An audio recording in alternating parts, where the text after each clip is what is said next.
Hello guys, today I'll be checking out possibly the cheapest iPhone worth buying in 2024. I picked this up from eBay for around £220, so let's get it open and see if I got a deal or got scammed. It comes in its original box, which most refurbers don't provide. We also get some wired earpods, which normally isn't provided with newer devices.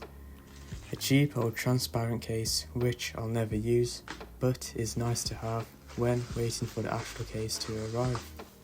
And last but not least, an official first-party USB power adapter from Apple. A very good selection of goodies. And here we have the iPhone 12, originally released back in October of 2020.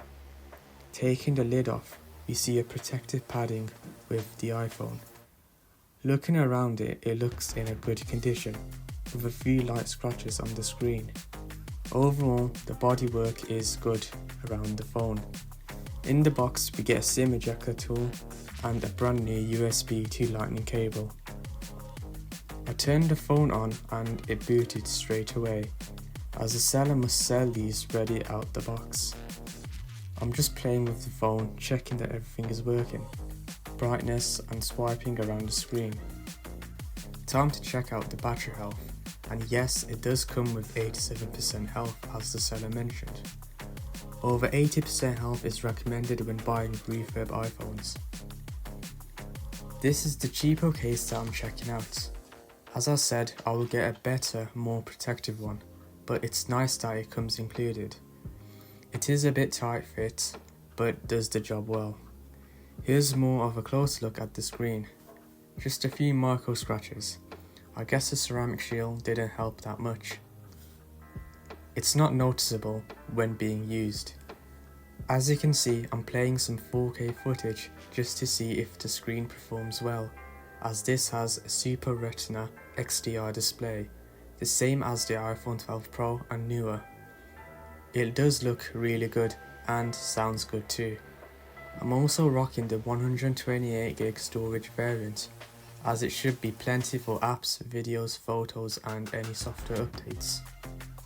This is Apple's introduction of the flat edge design since they abandoned it with the release of the iPhone 6 series and the 5 series, which had them before.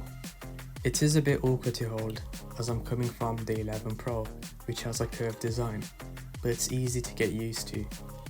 It comes in a respectable 5 colour variants, better than the Pro series. This also debuts the MagSafe technology, which allows you to use magnetic accessories like power banks, wireless chargers, wallets and other various accessories. Oh, and Apple's first 5G device, which I have yet to test out. And there we have it. For the price I paid, I am very happy with this device. Heck, I paid more for my 11 Pro from an actual refurb site. Check it out if you are interested. Everything works well, and I would say it's in very good, excellent condition. I would 100% recommend this iPhone. It will still get the latest iOS updates for a good few years, and is the iPhone to get if you are on a budget. I wouldn't recommend anything older. If you did enjoy this video, please drop a like and a comment. Subscribe to my channel, and I'll see you in the next video.